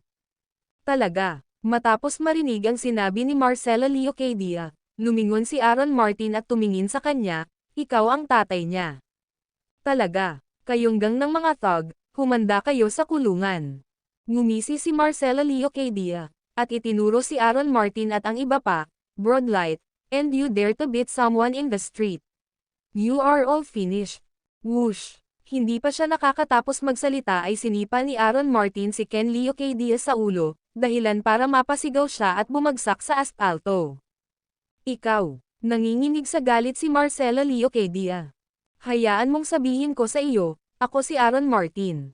Ang iyong anak ay nagkasala sa aking amo, at narito ako ngayon upang sabihin sa iyo na ang kumpanya ng iyong pamilya ay magsasara sa loob ng 3 araw. Maghanda ng mabuti para sa kung ano ang darating. Inip na ikan-away ni Aaron Martin ang kanyang kamay, na nagsalita ng malakas, kunin mo ang iyong mga tao at umalis dito. Ang mga taong ito ay naglakas loob na saktan si Julius Reed, at ayon sa kagustuhan ni Aaron Jackson, kailangan silang mapahamak. Sa Gonzales City, hindi naging mahirap para kay Martin na magawa ito. Sa isang salita lamang mula sa kanya, maraming mga negosyo at nauugnay na mga departamento ang lilipat upang magdulot ng gulo. Ikaw si Aaron Martin. Sa pagbanggit ng pangalang ito, naramdaman ni Marcela Leocadia na tumibok ang kanyang puso. Nasa negosyo sila ng construction materials, palaging nangangailangan ng magandang relasyon sa mga taong ito, kaya natural lang, marami siyang kilala na lokal na hoodlum sa Gonzales City.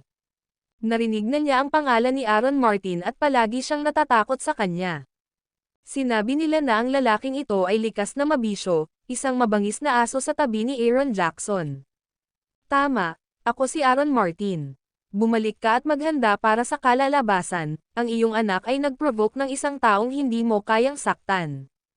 Napangisi si Aaron Martin at umiling, tumalikod at naglakad pabalik sa kanyang sasakyan. Tapos na, nakadapa si Marcela Leocadia sa lupa, nakatingin sa harapan. Nakakasakit kay Aaron Martin, hindi na kailangang isipin ito, maaaring maglaho sa isang iglap ang negosyong pinaghirapan niyang itayo ng ilang dekada. Mr. Martin, ako ang tiyuhin ni Brancock, Graham Cook. Sa sandaling iyon, humakbang si Graham Cook at nag-jog kay Aaron Martin. Oo, Graham, umapela sa kanya para sa akin. Naalala tuloy ni Marcela Leocadia na binanggit niya kay Graham Cook na may ilang koneksyon si Brancock kay Martin, at sila ay magaling. Brother Martin, hindi alam ni Brother Leocadia ang bigat ng kanyang mga aksyon. Huwag kang yuko sa kanyang level. Para sa kapakanan ng ating Brancock, bigyan mo sila ng pagkakataon.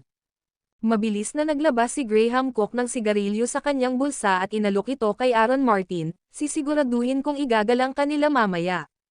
Talaga, ibigay mo lang sa amin ang isang pas na ito, at tiyak na hindi ko makakalimutan ang malaking awa at pabor ni Mr. Martin. Napalunok ng laway si Marcela Leocadia at dali-daling sinunod ang sentimiento. Kahit na si Brancock mismo ang magpakita ngayon, hindi ito magkakaroon ng pagkakaiba. Smack! Sinampal ni Aaron Martin ang sigarilyo mula sa kamay ni Graham Cook at tumalikod, umalis kasama ang kanyang mga tauhan. Ken Leocadia, hinukay mo talaga ang libingan ng iyong ama. Si Marcela Leocadia, nanginginig, bumangon sa lupa, humawak ng bakal na tubo, at lumapit kay Ken Leocadia para marahas siyang bugbugin. Ang video na ito ay edited by Urban Storytelling. Kabanata 378 Huwag mong madumihan ang iyong damit sa lungguhit isa. Hindi isinasapuso ni Julius Reed ang walang kwentang bagay sa mag-amang Leocadia. Anong klaseng unos at alon ang hindi niya nalampasan sa buhay niya? Noong nakaraan, pinangunahan niya si Zhou Yunwen, ang Jianwen Emperor ng Ming Dynasty, mula sa kaibuturan ng imperial na palasyo, na lumalaban sa kanilang paraan palabas.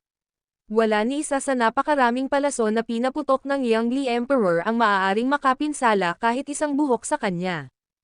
Pagka-uwi, nag-candlelight dinner lang sila ni Kela Radcliffe bago umupo sa sofa para mag-chat. Gusto ng aking ina na bumalik sa bahay para sa bagong taon, ngunit si Lolo sa kabilang banda.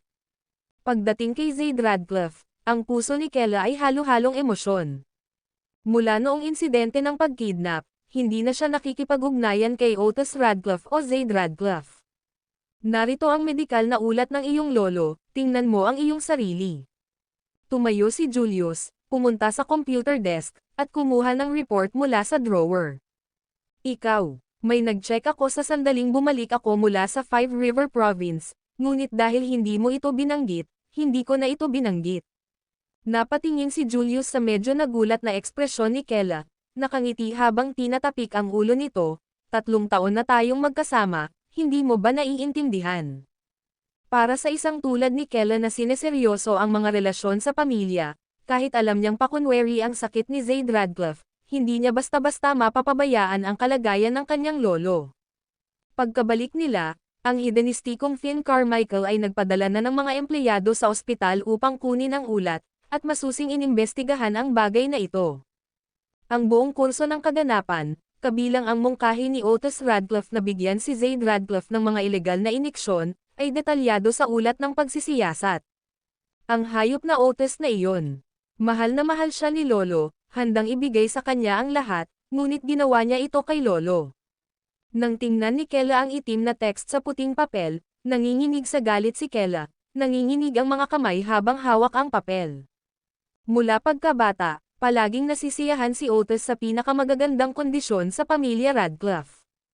Ang pinakamasarap na pagkain ay unang ipinasa kay Otis, pagkatapos ay kinuha ng Wellington, at pagkatapos lamang nito ay nakarating ito sa Kela. Kahit ang kanyang nakatatandang kapatid na si Tess ay binubuli siya at inaalis ang kanyang bahagi. Gayunpaman, ito mismo ang paboritismo mula kay Zaid na humantong sa kanyang pagsasamantala ni Otis at nahulog sa isang malalim na pagkawala ng malay. Alam ito ng matandang master.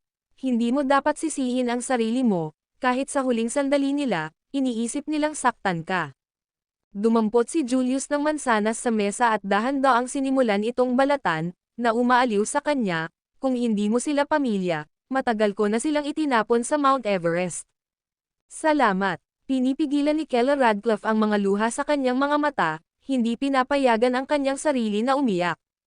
Hindi niya maintindihan kung bakit, sa kabila ng lahat ng kanyang pagsisikap na patunayan ang kanyang sarili, hindi pa rin siya mabigyan ng tamang tingin ng kanyang lolo. Willing ba talaga siyang itaya ang buhay niya para lang makipagsabuatan kay Otis para iset up siya? Ibinahagi ang pangalang Radcliffe at ang parehong dugo, nagtaka siya kung saan siya nagkulang. Hindi naman sa hindi ka sapat, hindi ka nila nakita kung sino ka. Basta maging sarili mo, nandito ako para sa iyo.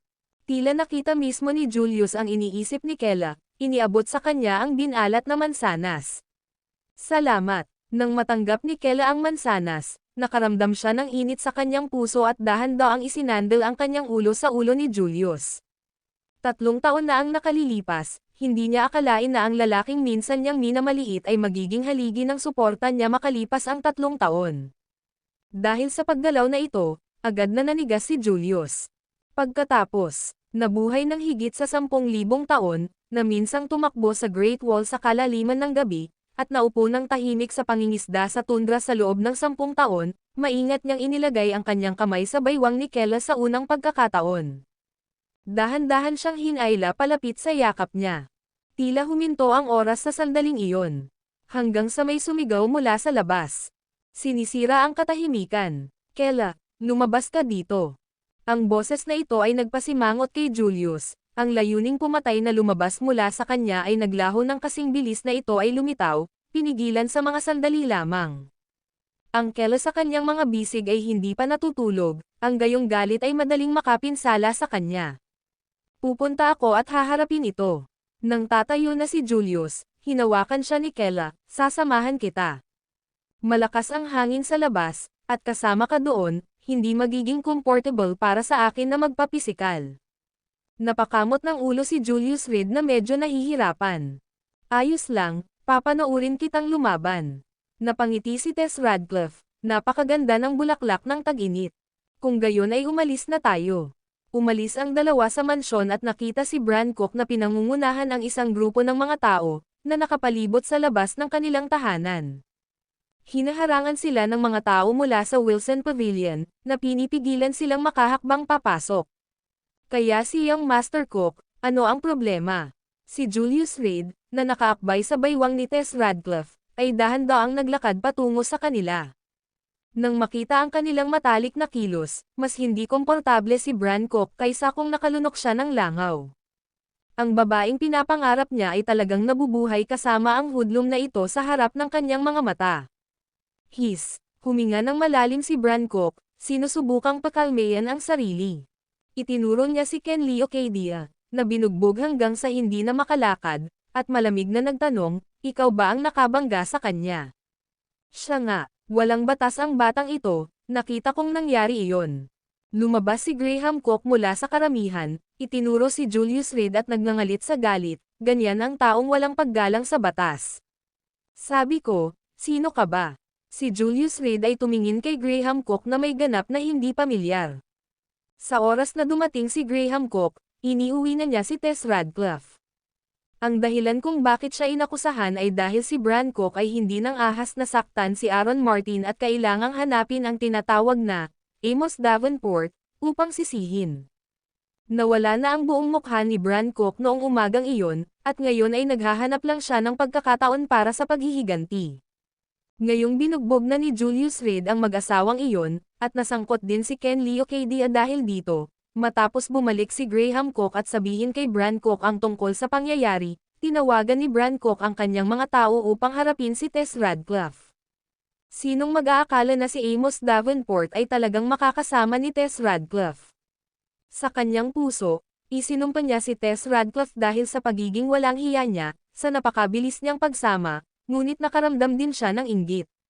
Nakalimutan mo na ako, hinamon ng tanong ni Julius Reed, itinuro ni Graham Cook ang kanyang sarili, sa isang sandali na nawawalan ng mga salita.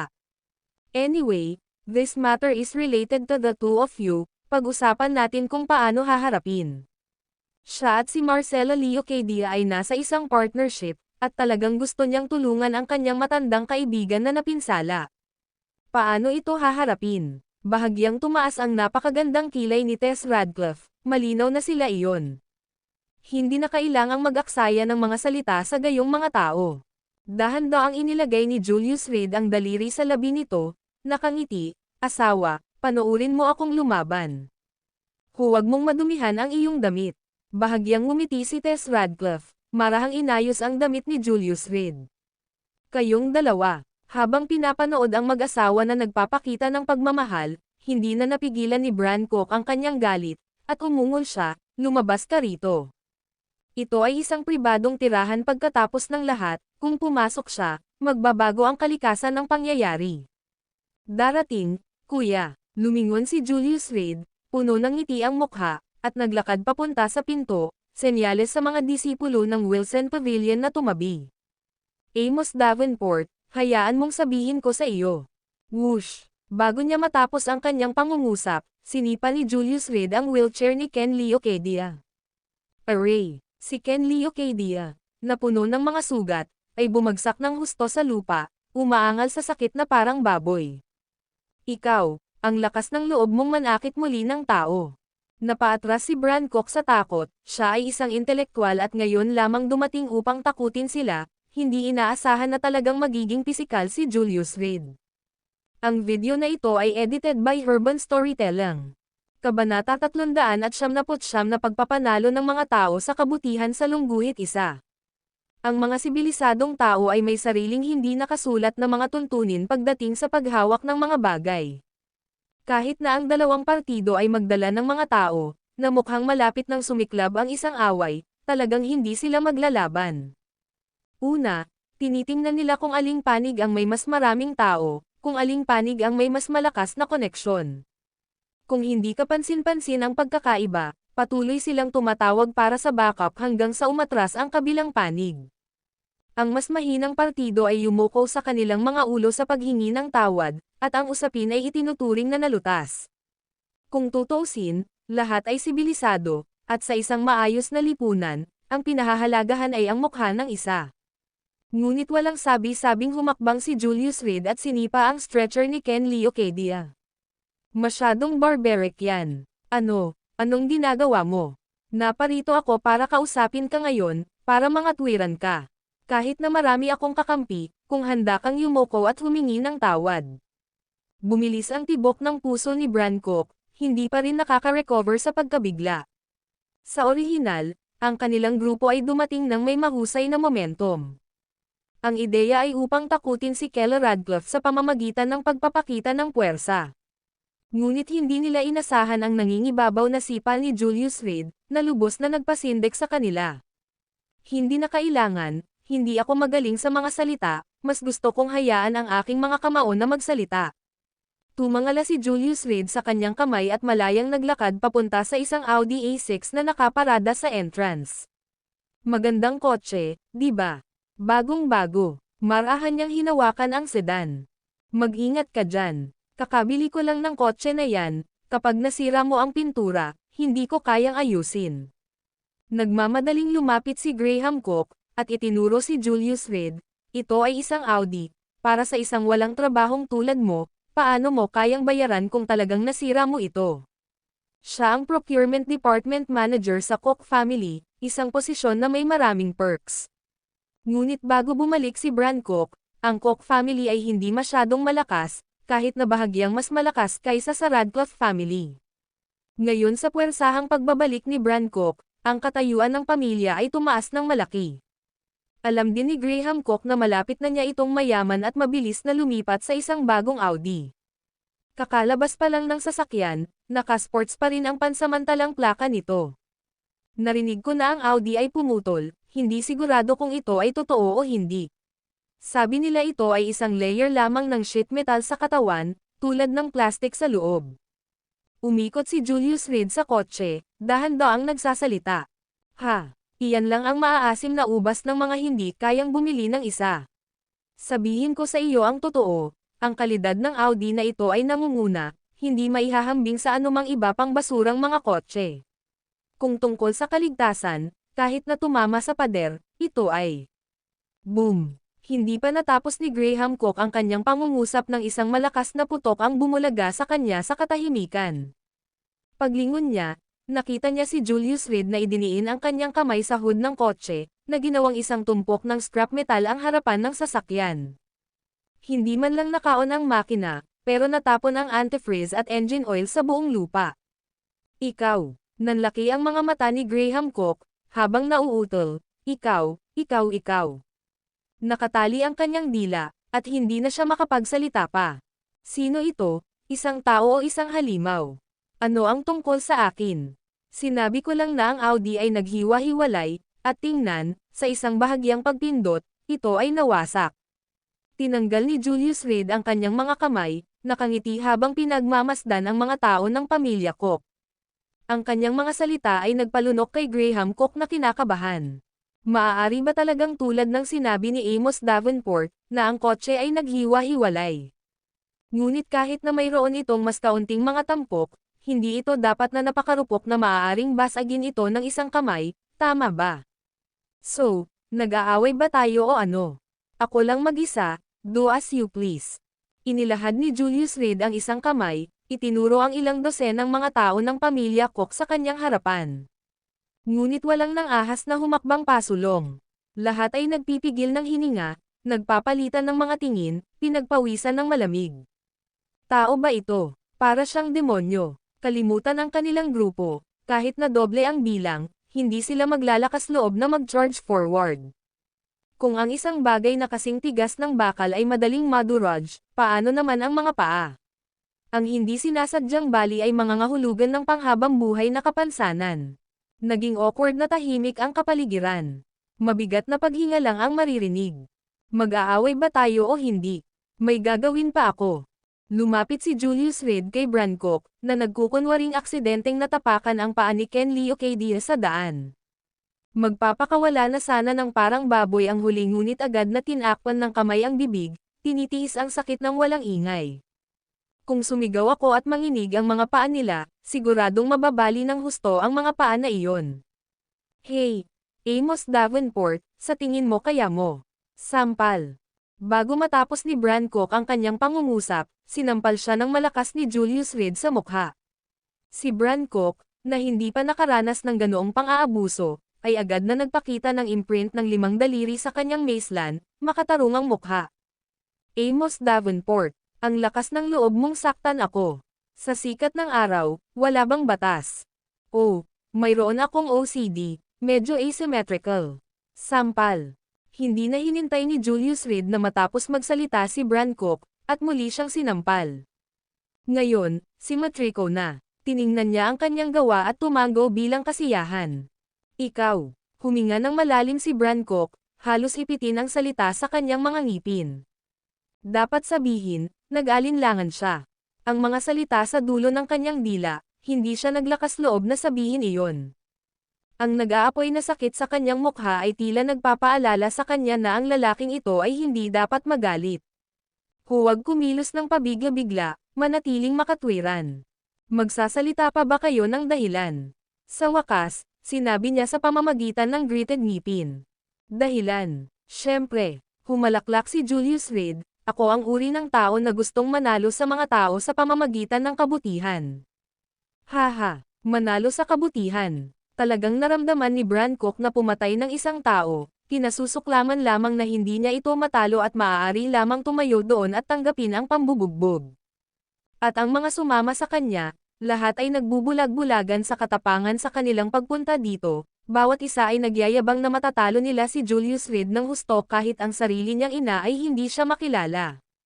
Pero ngayon, takot na takot ang bawat isa na hindi man lang naglakas loob na huminga ng mabigat, sa takot na baka tumama sa mukha nila ang susunod na sampal. Ano, hindi ba ako nananalo sa kabutihan? Sumigaw si Julius Reed sa mga disipulo sa pasukan ng Wilson Pavilion, dalhin ang brush. Sa iyong serbisyo, mabilis na bumalik ang alagad sa loob ng western-style na bahay at hindi nagtagal ay lumabas na may dalang writing brush. Kinuha ni Julius Reed ang brush, isinulat ang karakter para sa kabutihan sa kanyang kamay, pagkatapos ay casual na itinapon ang brush at naglakad papunta sa mga tao ng pamilya Cook. Nakikilala mo ba kung ano ito? Kinikilala namin ito ang karakter para sa kabutihan. Mabilis na tumango ang pamilya ng Cook, may suot pa ring awkward na ngiti sa mukha. Sampal. Sinampal siya ni Julius Reed, dahilan para madungisan ng basang-basang tinta ang mukha ng pamilyang Cook. Isang hindi malinaw na karakter na virtue, ang perpektong naiwan sa kalahati ng kanyang mukha na nasample. Kita nyo, nananalo ng may kabutihan. Ako, si Amos Davenport, ay isang makatwirang tao, hindi kailanman nang aapi sa mahihina. Ano ang masasabi mo? Napatingin si Julius Reed sa taong nasample ng pamilya Cook. Oo. Napapanalo mo ang mga tao sa pamamagitan ng kabutihan, lubos akong kumbinsido sa loob at labas. Ang amo ay hindi kailanman nang aapi ng mahihina, at ang iyong mga salita ay napakamakatwiran, pinahiya nila akong lubos. Ang tao ng pamilyang Cook, na nakatikip sa kanyang mukha, ay nagmamadaling nambobola. Dapat alam mo, 10 minuto lang ang nakalipas, nagbanta siyang babaliin ang binti ni Julius Reed. Tingnan mo, naiintindihan ng kapatid na ito. Sampal. Hindi pa man siya nakakatapos magsalita ay sinampal niya ang mukha ng isa pang pamilyang Cook. Array. Dahil sa kawalan ng bantay, ang tao ay tumugon ng may pagkairita. Bakit mo? Sampal. Sumunod na naman ang isa pang sampal. Nabuli ba kita? Guilty face na tanong ni Julius Reed. Hindi. Ang mukha ko ang aksidenteng bumangga sa kamay mo. Ang miyembro ng Cook family na ito ay nagsabi na napakaraming mali. Ang video na ito ay edited by Urban Storytelling. Kabanata 400 matigas na Brancock sa lungguhit isa. Pagkatapos ng 2 malulutong na sampal, ang miyembro ng pamilyang Cook na ito ay naging napakamasunurin. Nang dumaan si Julius Reed sa kanya, kinailangan pa niyang itanong, masakit ba ang kamay mo? Sobrang kapal ng balat ko, sana hindi nasugatan ang kamay mo. Masyado kang magalang, hindi ba tayong lahat? Ang iyong mukha na nakabangga sa aking kamay ay walang anuman, ako ay napakamagnanimous, hindi mahalaga. Nakipag-chat sa kanya si Julius Reed na parang magkaibigan, at pagkatapos ay naglakad patungo sa susunod na tao. Ang taong ito ay medyo matino. Direkta siyang sumandal at sinabing, "Kuya, mangyaring mag-ingat na huwag pilitin ang iyong kamay." Sampal. Matapos damapo ang isang sampal, ang miyembro ng pamilyang Cook na ito ay nagmamadaling pinagsalikop ang kanyang mga kamay at sinabing, "Salamat, Mr. Reed, sa karakter." "Nako, tingnan mo, may bahid na." Sinabi ni Julius Reed nang may labis na panghihinayang, "Bilis. Kunin ang tinta." Nang matapos siyang magsalita, agad na dinala ng mga disipulo mula sa Wilson Pavilion ang tinta. Kinuha ni Julius Reed ang writing brush, nilublob ito sa tinta, at muling isinulat ang karakter na, "Virtue," sa kanyang palad. Bagamat labis na naagrabyado ang miyembro ng pamilyang Cook, kailangan pa rin niyang sumandal muli. Sampal. Matapos ang isang malutong at mapagpasyang sampal, nagpasalamat ang lalaki sa pangalawang pagkakataon. Pagkatapos, ang iba pang miyembro ng pamilyang Cook ang nagbubuhos ng tinta para kay Julius Reed, at lahat sila ay kailangang magpasalamat kapag tapos na ito. Dahil dito, napakapalad ng unang miyembro ng pamilyang Cook na nasample, nakagawa siya ng pagpatay. Sa wakas, nang turn na ni Bran Cook, itinaas niya ang kanyang ulo at malamig na sinabi, "Humph. Maaaring patayin ang isang ginoo, ngunit hindi inaalipusta. Amos Davenport, kung gusto mo akong saktan, hampasin mo ako hanggang mamatay. Kung hindi, huwag mo nang pakialaman ang mga walang kwentang kalokohan na ito." Si Bran Cook ay naglagay ng gayong do or die na saloobin dahil gusto niyang sabihin kay Julius Reed na hindi siya makikipagtulungan sa kanya o bibigyan siya ng paraan. "Maaring mapatay mo ako, o huwag kang mag-abala sa mga maling pagkukunwari na ito na manalo sa mga tao ng may kabutihan. Hindi ako bibili. Young Master Cook, hindi ka ba nasisiyahan sa aking paraan ng pagwawagi sa mga tao sa pamamagitan ng kabutihan?" Tumango si Julius Reed at itinapon sa tabi ang panulat, "Labis kong minamahal ang mga taong may integridad." Tunay na taglay ni Young Master Cook ang diwa ng isang taong napag-aralan pagkatapos na maimpluwensyahan ng kaalaman sa kanluran. Ang iyong moral na hibla ay ibang-iba sa kanila. Hey, Amos Davenport, bagamat hindi kita kayang talunin, mangyaring tandaan ito. Ang kahihiyan ngayon, tiyak na ibabalik ko ito ng 2 beses. Malamig niyang tiningnan si Julius Reed, "Mga barbaro lang ang gagamit ng mga ganitong uri ng pamamaraan. Sisiguraduhin kong hindi ka na makakabawi, Keller Radcliffe, at ang kanyang Radcliffe Group." Si Bran Cook ay hindi lamang nagsasalita, nakagawa na siya ng mga plano na lantarang ibagsak ang Radcliffe Group, gamit ang ganap na lehitimong paraan para pilitin sina Keller Radcliffe at Amos Davenport na lumuhad at humingi ng awa. Ngayon, sinadya niyang takutin at bawiin ang mukha niyang nawala sa maghapon. Pero sinong mag-aakala na ito ay magbabalik sa kanya? Gayunpaman, maaari rin itong ituring na isang magandang bagay, dahil ngayon ay nakakuha na siya ng kaunting pag-unawa sa mga kakayahan nitong Amos Davenport. Sa susunod na pakikitungo niya sa kanya, siguradong magdadala siya ng mas mabibigat na tao. Ang pagsaway kay Julius Reed ngayon ay isa ring pagtatangka na mabawi ang mukha para sa kanyang sarili. Ngunit tila may nakita siyang undertone sa mga salita ni Julius Reed, na nilalampasan siya. Hindi kaya dahil hindi siya kumikilos ng walang kabuluhan tulad ng mga tao ng ibang pamilya ng Cook. Sa katunayan, ang malakas ay palaging iginagalang ang malakas. Ang kakayahang manatiling marangal sa harap ng gayong kakilakilabot na kalaban ay tiyak na kapuri-puri. Si Young Master Cook ay talagang may ugali ng isang iskolar. Ang iyong mga salita ay naging dahilan upang ako ay hindi makapagsalita sa kahihiyan. Nako! Lumingon si Julius Reed at bahagyang yumoko, "Dahil hindi ako binibigyan ni Young Master Cook ng ganitong paraan, hindi ako mangangahas na sirain ang iyong dignidad. Ang sampal na ito, hindi ko ibibigay." Hindi pa man siya nakapagsalita, ang mga miyembro ng pamilyang Cook na iyon ay nainggit sa kanya. Kung alam nila na ang pag-arte ng matapang ay makakaligtas sa kanila ng pambubugbog, mas maaga silang nagpakita ng backbone. Ngunit naramdaman ng mga taong ito na may mali. Ang iilan na mas matigas pa ay binugbog ng itim at asol. How come when it comes to Bran Cook, biglang naging pride ng isang scholar?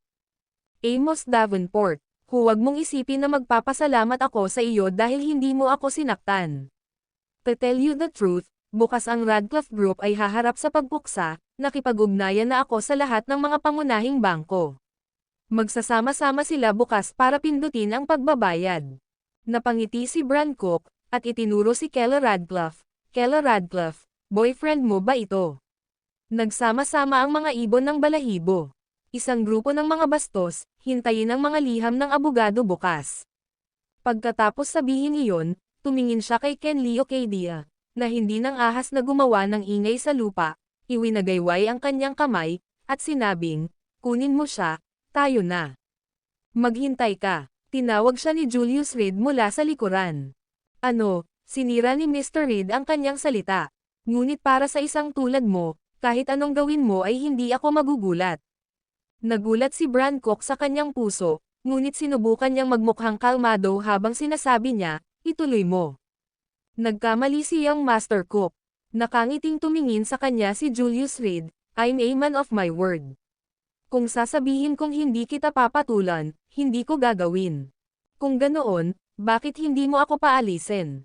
Kumunat ang noo ni Brancock, iniisip kung ano ang ginagawa ni Julius Reed. Hindi niya ako sinaktan, pero hindi niya ako pinapaalis. Ano ang sinusubukan niyang gawin?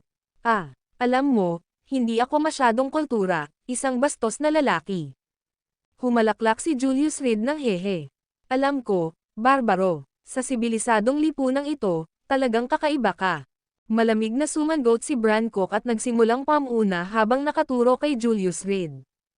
Tama ang sinabi ni Young Master Cook, na nagsasama-sama ang mga ibon ng balahibo. Nang banggitin ni Julius Reed ang mga ibon ng isang feather flock together, lalo niyang binigyang diin ito. Talagang hindi ako maglalakas loob na maglagay ng daliri kay Young Master Cook, ngunit ang aking mga kapatid, mga ibon ng isang balahibo, alam mo ba? Lahat sila ay mga barbaro. Kung gumawa sila ng isang bagay na wala sa linya, huwag mo silang pansinin. Hindi pa man siya nakakatapos magsalita, ang isa sa mga tauhan ng Wilson Pavilion ay lumapit sa na-strap na Audi na kotse at, sa isang malakas na pagtulak ng kanyang mga kamay, binaligtad ang sasakyan. Napasinghap ang lahat sa gulat, anong klaseng halimaw ito? Nakakakilabot. Sa katunayan, ang dahilan kung bakit ginawa ito ni Julius Reed ay upang pigilan ang mga tao ng pamilya Cook na gumawa ng anumang padalos-dalos na aksyon, alam ang kalubhaan ng mga disipulo ng Wilson Pavilion, tiyak na hindi na sila mangangahas na magdulot ng anumang gulo sa mansyon. Hehe, Young Master Cook, tama ba? Matapos itulak ang Audi, dumiretso ang lalaki papunta kay Brancock. Anong gusto mong gawin? Ang puso ni Brancock ay kumakabog ng galit, ngunit sinubukan pa rin niyang panatilihin ang kanyang kalmado. Ngunit ang nanginginig na boses at nanginginig na katawan ay nagtaksil na sa kanya.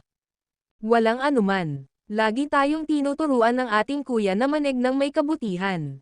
Hinawakan ng Wilson Pavilion disciple ang balikat ni Brancock gamit ang isang kamay at itinaas siya sa isang mabilis na galaw. Hayaan mo. Ang matinding sakit ay nagdulot ng pagngit ng ngipin at pagniwi ni Brancock. Binigay niya ang lahat ng kanyang lakas upang tamaan ang disipolo, ngunit ang isa ay parang isang bloke ng kahoy, hindi man lang nakakaramdam ng anumang sakit. Tandaan mo ito, ganito ako manig ng may kabanalan. Bang! Sinuntok ng Wilson Pavilion disciple si Brancock sa tiyan. Agad na tumigil si Brancock sa pagpupumiglas, ang kanyang katawan ay kumukulot sa hangin. Nakaramdam na lamang siya ng matinding pananakit sa kanyang tiyan, at agad na naging kulay atay ng baboy ang kanyang mukha. How about that? Sapat na ba? Bang! Bago makarecover si Brancock, muling sumuntok ang Wilson Pavilion disciple. Ziz! Nagsimulang mamuo ang bula sa bibig ni Brancock, at nagsimulang magmukhang bakante ang kanyang mga mata. Nagkamali ako. Binibigkas niya ang pangungusap na ito halos sa boses ng isang lamok.